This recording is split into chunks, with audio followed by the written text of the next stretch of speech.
और आरुषि की प्यार भरी बातें चल ही रही थी कि इतने में रणवीर के पापा वीरेंद्र मल्होत्रा आ जाते हैं। आरुषि बेटा, रणवीर का तो समझ आता है कि तुम्हारे जैसी खूबसूरत लड़की उसे पसंद आई, पर तुमने इसमें ऐसा क्या देख लिया जो तुमने इसे पसंद कर लिया? हम श्योर इसकी शक्ल नहीं देखी होगी। डैड प्लीज, क्या खराबी है मेरी शक्ल में? I am handsome man. Aarushi बेटा, तुम बताओ, इज ही हैंडसम मैन? हाँ, मतलब दिखने में ओके ओके है, बाकी मेरे साथ खड़ा होगा तो ऑटोमेटिक थोड़ा बेटर दिखेगा। ओ हेलो, ये क्या हो रहा है? आप लोग टीम अप करके मेरा मजाक उड़ा रहे हैं। आरुषि और वीरेंद्र मल्होत्रा मिलके रणवीर का मजाक उड़ा रहे होते हैं। ऐसे ही हंसी मजाक और लाइट मूड के साथ डिनर का माहौल हंसी खुशी का बन चुका था। वीरेंद्र मल्होत्रा एक एक करके आरुषि और रणवीर के बारे में पूछते हैं। आरुषि जवाब देती है, जैसे कि पहली मुलाकात कहाँ हुई, कैसे मिली, दोनों कॉन्ट्रैक्ट मैरिज की सब बातें बताते गए और वीरेंद्र मल्होत्रा हैरानी से सारी बातें सुनते रहे। डिनर के बाद वीरेंद्र मल्होत्रा और आरुषि लॉन में टहल रहे होते हैं और रणवीर तीनों के लिए कॉफी बना रहा होता है। वीरेंद्र मल्होत्रा बहुत भावुक होकर आरुषि से कहते हैं, बेटा तुमने जो बातें बताई आज वो सुन के मुझे बहुत प्राउड फील हो रहा है। रणवीर ऐसा बिल्कुल नहीं है, वो अपने कंफर्ट से कॉम्प्रोमाइज नहीं करता था, गुस्सैल अड़ियल था हमेशा से। बिन माँ के बच्चे अक्सर ऐसे हो जाते हैं, उनके अंदर बाप की कठोरता आ ही जाती है, पर प्यार जो है लोगों को बदल सकता है। इस पत्थर को तुमने मोम बनाया है और उसने तुम्हारे लिए मोम बनना चुना, तो इसका मतलब है कि तुम उसके लिए बहुत मायने रखती हो। आई एम ग्लैड कि तुम दोनों मिले और साथ हो। शायद उसके दिल के खालीपन में तुम उसे पत्नी और माँ दोनों के हिस्से का प्यार भर सकती हो।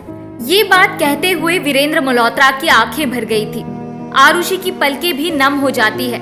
इतने में रणवीर बहुत एक्साइटमेंट के साथ कॉफी लेके आता है। दोनों को खामोश देख के हैरानी से पूछता है कि क्या बात हो गई, आप दोनों इतने खामोश क्यों हैं? तो वीरेंद्र मल्होत्रा मुस्कुराते हुए कहते हैं कि कॉफी का वेट करते हुए वो दोनों थक गए और हंसने लगते हैं। सॉरी, आप लोगों को इतना वेट करवाया कि आप लोग खामोश ही हो गए। तो बिना वेट किए पेश है वर्ल्ड की सबसे बेस्ट कॉफी। आरुषि जैसे ही कॉफी का सिप लेती है उसके मुंह से निकलता है, ये तो वाकई वर्ल्ड की बेस्ट कॉफी है। वीरेंद्र मल्होत्रा आरुषि को बताते हैं कि रणवीर कॉफी बहुत अच्छी बनाता है। उसके बाद वो आरुषि को आशीर्वाद देते हैं और सोने के लिए चले जाते हैं। वीरेंद्र मल्होत्रा के चले जाने के बाद अब रणवीर और आरुषि दोनों लॉन में लगी बेंच पर बैठे थे। आरुषि रणवीर का हाथ पकड़ के उसके कंधे पर सिर झुका लेती है। कुछ देर दोनों ऐसे ही शांत बैठ अपना क्वालिटी टाइम एंजॉय कर रहे थे। फिर अचानक से आरुषि बहुत गंभीर होकर रणवीर से कहती है, मुझे भी तुमसे कुछ कहना है। तुमने अपने बारे में बताया, मुझे भी तुम्हें अपने बीते कल के बारे में कुछ बताना है। हाँ बोलो ना, क्या कहना है तुम्हें? नहीं, आज नहीं। आज मैं बहुत खुश हूँ। मैं इस खुशी को खराब नहीं करना चाहती हूँ, फिर कभी बताऊंगी। आरुषि इतना कहकर गाड़ी में बैठती है और वहां से चली जाती है। उसकी आंखें नम थी। रणवीर शॉक्ड होकर उसे जाते हुए बस देखता रह जाता है। उसे समझ ही नहीं आता है कि ऐसी कौन सी बात है जो आरुषि को इतना परेशान कर रही है, और ऐसी कौन सी बात हो सकती है जो उसे लगता है कि रणवीर उससे दूर हो जाएगा। Thank you so much for escorting me to my room. Come on, let's have one more drink. पर उससे पहले I really need to change. So pretty. What? तुम्हारा नेकलेस बहुत प्रिटी है। सब समझ में आ रहा है मुझे। तुम नेकलेस के बहाने क्या देख रहे हो? नो, आई स्वेयर, ये नेकलेस बहुत खूबसूरत है। क्यों? सिर्फ नेकलेस खूबसूरत है, बाकी कुछ भी नहीं?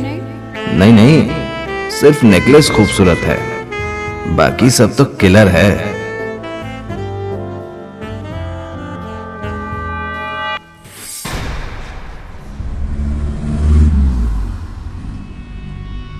दरअसल आरुषि के लिए रणवीर के साथ वो रात बहुत यादगार थी। इससे पहले भी आरुषि कई लड़कों के साथ वन नाइट स्टैंड कर चुकी थी, पर रणवीर की कशिश और पैशन आरुषि के दिलो दिमाग में इस कदर बस गया था कि उसने उस रात के बाद कभी किसी और के साथ रोमांस तो क्या, वन नाइट स्टैंड भी नहीं किया। उसे हर वक्त रणवीर के साथ बिताया वो लम्हा, उसका पागलपन, उसका छूना सब याद आता था। वो कुछ भी नहीं भूल पा रही थी। बस अफसोस ये था कि उसे उस लड़के का चेहरा याद नहीं था। याद था तो वो चोट का निशान। आरुषि 5 साल पुराने उस रात को याद करती हुई उन ख्यालों में खोई हुई थी कि अचानक उसका फोन बजता है और उसका ध्यान टूट जाता है। वो फोन उठाती है, उसमें रणवीर का मैसेज होता है जिसमें लिखा होता है, मुझे नहीं पता क्यों तुम कल कुछ कहते हुए अचानक से बिना कहे चली गई। नहीं जानता किस बात का डर है तुम्हें, पर मैं तुम्हें यकीन दिलाना चाहता हूँ कि जो भी है जैसा भी है, तुम्हारे दिल की बात मुझसे कह दो बिना डरे। मैं किसी भी हाल में तुमसे दूर नहीं जाऊंगा। भरोसा करो और डर को खत्म कर दो। I love you. रणवीर का मैसेज देख के आरुषि की आंखों में आंसू आ जाते हैं और रणवीर की बातों से उसे सच बताने के लिए हिम्मत मिलती है। आरुषि ने फैसला कर लिया था कि वो उस 5 साल पहले की रात का सच बताएगी। उसे इस बात का अंदाजा नहीं होता है कि जिस इंसान के बारे में वो रणवीर को बताने वाली है वो रणवीर खुद है। सरिता को जेपी वर्मा से पता चलता है कि आरुषि वीरेंद्र मल्होत्रा से मिलने गई थी और वीरेंद्र मल्होत्रा को इस रिश्ते से बहुत खुशी है और जल्द ही जेपी वर्मा वीरेंद्र मल्होत्रा से मिलके दोनों की शादी के बारे में बात करेंगी, जिस पर सरिता जेपी वर्मा को कहती है, आपको जल्दबाजी करने की जरूरत नहीं है। वैसे भी शादी का फैसला और प्लानिंग तो आरुषि और रणवीर करेंगे। और ये मत भूलिए कि आरुषि की एक बेटी है। क्या वीरेंद्र मल्होत्रा इस बात को एक्सेप्ट करेंगे? आई एम श्योर उन्हें ये बात पता नहीं होगी, वरना वो इतनी आसानी से नहीं मानते। कैसी बात कर रही हो सरिता तुम? रणवीर को इस बात से आपत्ति नहीं है तो आई एम श्योर उसके पापा को भी नहीं होगी। और इतनी इंपॉर्टेंट बात रणवीर ने उनसे जरूर कही होगी। सब ठीक होगा। मेरे होते तो सब ठीक नहीं होगा, मैं नहीं होने दूंगी। और अगर बेटी के प्यार में वीरेंद्र मल्होत्रा एक बार मान भी जाए तो मैं उसे ये बात मानने नहीं दूंगी। नाजायज बच्चे को उसने तब नहीं अपनाया तो अब कैसे अपना सकता है? सरिता के मन में एक और शातिर प्लान ने जन्म ले लिया था। उसने जेपी वर्मा के साथ वीरेंद्र मल्होत्रा से मिलने का प्लान किया ताकि किसी तरह से वो वीरेंद्र मल्होत्रा के मन में ये नाजायज बच्चे की बात डाल सके, जिससे आरुषि और रणवीर का रिश्ता होने से पहले ही टूट जाए। और हुआ भी कुछ ऐसा ही। सरिता और जेपी वर्मा शगुन लेके मल्होत्रा मैंशन वीरेंद्र मल्होत्रा से मिलने पहुंचे। कैसे हैं मल्होत्रा साहब? नमस्ते। अरे भाई वर्मा जी, हाथ क्या मिला रहे हैं? गले लगिए, अब तो रिश्ता होने वाला है। दोनों हंसते हुए गले मिलते हैं। सरिता वीरेंद्र को घूरती हुई नमस्ते करती है। वीरेंद्र भी सरिता को नमस्ते करता है, फिर दोनों को बैठने को कहता है। जेपी वर्मा वीरेंद्र मल्होत्रा से उनका हालचाल पूछता है। कैसे हैं मल्होत्रा साहब? हेल्थ तो बेहतर है आपकी? बहुत अरसे बाद मुलाकात हुई। अरे वर्मा जी, स्वास्थ्य का क्या है, एकदम फिट हूँ, बस थोड़ा बुढ़ापा आ गया है। पर आपकी बेटी से मिलकर खुशी के मारे मेरी उम्र 4-5 साल और बढ़ गई है। वाकई आपकी बेटी बहुत प्यारी और समझदार है। और रही बात मुलाकात की, तो पहले अक्सर किसी बिजनेस मीटिंग में मुलाकात हो जाया करती थी, पर अब तो हमने भी बिजनेस से रिटायरमेंट ले ली है तो मिलना भी नहीं हो पाता है। बच्चों ने मिलने का रास्ता बना दिया, अब रिश्तेदार बनने वाले हैं तो मिलना जुलना तो लगा रहेगा। दोनों इस बात पर ठहाके लगाते हुए हंसते हैं। सरिता के सीने पर तो सांप लौट रहा होता है। उसे इन दोनों का रीयूनियन बिल्कुल पसंद नहीं आ रहा था। वो तो बस मौके की तलाश में थी कि कब मौका मिले और वीरेंद्र मल्होत्रा को वो भड़का सके ताकि ये रिश्ता टूट जाए। और जल्द ही उसे वो मौका मिला। सब चाय नाश्ता कर रहे थे कि तभी वीरेंद्र मल्होत्रा को एक इम्पोर्टेंट कॉल आने से वो कॉल पर बात करने के लिए रूम में चले जाते हैं। सरिता भी वॉशरूम जाने के बहाने वीरेंद्र मल्होत्रा के पीछे आ जाती है। जैसे ही वीरेंद्र मल्होत्रा की कॉल पूरी होती है, वो पीछे मुड़ता है तो सरिता को कमरे में खड़ा देख के चौंक जाता है। तुम यहाँ क्या कर रही हो? और ऐसे मुझे यहाँ आके डराने का क्या मतलब है? अच्छा, आपको डर भी लगता है क्या? बकवास मत करो, यहाँ क्यों आई हो वो बताओ। क्या बात है, बहुत चहक रहे हैं बेटे के रिश्ते को लेकर। बिल्कुल चहक रहा हूँ। मेरे इकलौते बेटे की शादी हो रही है, वो भी इतनी अच्छी लड़की से। बिल्कुल सही बात। आपका बेटा वाकई बहुत हिम्मत वाला और समझदार है। आखिर एक बिन ब्याही माँ के जीवन में खुशियाँ बनकर जो आया, वाकई तारीफ के काबिल है आपका बेटा। क्या? बिन ब्याही माँ? क्या बकवास कर रही हो? मतलब क्या है तुम्हारा?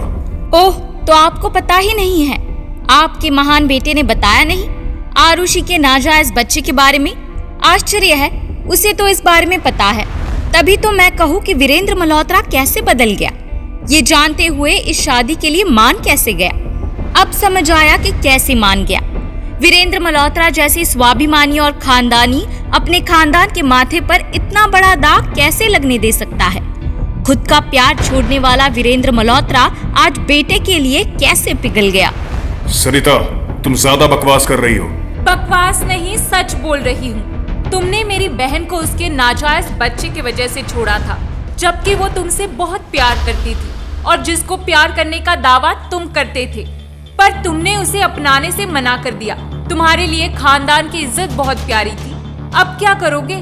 तुम्हारा खुद का बेटा जिससे शादी करने की इच्छा रखता है, जो लड़की तुमको बहुत पसंद आई, वो किसी और के बच्चे की माँ है। ऐसी लड़की जिसकी कैरेक्टर का अता पता नहीं है, न जाने कितनों के साथ मुंह काला किया है, उससे बनाओगे मल्होत्रा खानदान की इकलौती बहू? यू नो व्हाट, तुम यही डिजर्व करते हो। मैं तुम्हारी रग रग से वाकिफ हूँ। तुम वो जहरीली नागिन हो जो किसी को भी डस सकती है, इसलिए मुझे तुम्हारी किसी बात पर कोई भरोसा नहीं है। तुम्हारी ये चालबाजी मेरे सामने नहीं चलेगी। वीरेंद्र मल्होत्रा सरिता की फालतू बातें सुन गुस्से में उस पर भड़क जाता है और उसकी बातों को मानने से मना कर देता है। सरिता भी हंसते हुए उसे कहती है कि अगर उसे उसकी बातों पर विश्वास नहीं है तो अपने बेटे या आरुषि से पूछ ले, या फिर खुद आरुषि के बाप जेपी वर्मा से पूछ ले। ये बोलकर सरिता वहाँ से निकलकर जेपी वर्मा के पास बैठ जाती है। उसकी ये बात कि आरुषि की एक नाजायज बच्ची है वीरेंद्र मल्होत्रा के जहन में बैठ जाती है। उन्हें पहले लगता है कि सरिता झूठ बोल रही है, फिर लगता है अगर ये झूठ है तो वो ये क्यों बोली कि किसी से भी पूछ लो, आरुषि के बाप से भी। वीरेंद्र मल्होत्रा को समझ नहीं आता है कि क्या करे। थोड़ी देर सोचने के बाद उनको लगता है कि पहले उन्हें रणवीर से बात करनी चाहिए। रणवीर से ही बात करना सही होगा, किसी और को कुछ बोलने से पहले। वो वापस गेस्ट रूम में आते हैं। उनको देखकर जेपी वर्मा मुस्कुराते हुए बोलते हैं, बिजनेस से रिटायरमेंट ले लिया फिर भी अपडेट पूरा रहता है आपके पास। Once a businessman always a businessman. आप तो जानते ही हैं, अपडेट तो लेते रहना पड़ता है। अरे आप लोग कुछ खा क्यों नहीं रहे हैं? खाना पीना तो लगा रहेगा मल्होत्रा साहब, अभी तो सबसे जरूरी है बच्चों की शादी की तैयारी। अरे उसमें इतनी हड़बड़ी क्या है? बच्चे बड़े हो गए हैं, उनकी अपनी प्लानिंग होगी, हमें तो बस गेस्ट बन के जाना होगा। वीरेंद्र मल्होत्रा को जेपी वर्मा की बात टालते हुए देख सरिता मन ही मन मुस्कुराने लगती है। उसने जो कांटा डाला था, मछली उसमें आखिर फंसने लगी थी और सरिता को यकीन था जो वीरेंद्र मल्होत्रा खुद के प्यार को अपने खानदान के नाम और इज्जत के लिए ठुकरा सकता है, तो वो भला अपने बेटे को ऐसा कैसे करने देगा। वीरेंद्र मल्होत्रा शादी की बात को बहाने से टालने की कोशिश कर रहा था, पर जेपी वर्मा बार बार उसी मुद्दे पर बात करे जा रहा था जिस पर सरिता ने जेपी वर्मा को रोकते हुए कहा, अरे भाई साहब, हमने भी इनको यही कहा कि बच्चों को अपने हिसाब से तैयारी करने देते हैं, पर ये ठहरे लड़की के बाप अपने इमोशंस को कंट्रोल नहीं कर पाते हैं। आप भी क्या जिद पकड़ के बैठे हैं? इतनी भी हड़बड़ी ठीक नहीं है। अच्छा भाई साहब, हमारी तरफ से ये शगुन है। सरिता और जेपी वर्मा शगुन का सामान वीरेंद्र मल्होत्रा को देते हैं, गले मिलते हैं, एक दूसरे को बधाई देकर निकल जाते हैं। जाते जाते जेपी वर्मा ने वीरेंद्र मल्होत्रा के चेहरे पर परेशानी महसूस की थी। वो सरिता से कहते भी है कि वीरेंद्र मल्होत्रा के चेहरे का भाव कुछ बदला बदला सा लग रहा था, पर सरिता इस बात को टाल देती है, ये कह के कि उसने ऐसा कुछ महसूस नहीं किया, उसे ऐसा नहीं लगा। उनके जाते ही वीरेंद्र मल्होत्रा रणवीर को कॉल करता है, पर रणवीर कॉल नहीं उठाता। वो आरुषि से मिलने आया हुआ था, जहां आरुषि उसे उस राज के बारे में बताने वाली होती है। रणवीर भी उसका वेट करता हुआ रेस्टोरेंट के बाहर खड़ा होता है। आरुषि को ट्रैफिक की वजह से लेट हो रहा था। तभी रणवीर की नजर रोड की दूसरी तरफ खड़ी आरुषि पर पड़ती है। दोनों की नजरें मिलती है और दोनों एक दूसरे को स्माइल करते हैं और आरुषि उसे दूसरी तरफ रुकने का इशारा करती है और खुद रोड क्रॉस करके उसके पास जाने का ट्राई करती है। क्या आरुषि की सच्चाई जानने के बाद रणवीर और उसका रिश्ता बचेगा या नहीं? क्या वीरेंद्र मल्होत्रा आरुषि के नाजायज बच्चे को अपने खानदान में जगह दे पाएगा? क्या आरुषि रणवीर को सच बता पाएगी? जानने के लिए सुनते रहिए कहानी कॉन्ट्रैक्ट मैरिज, सिर्फ पारवी फ्रीक्वेंसी पर।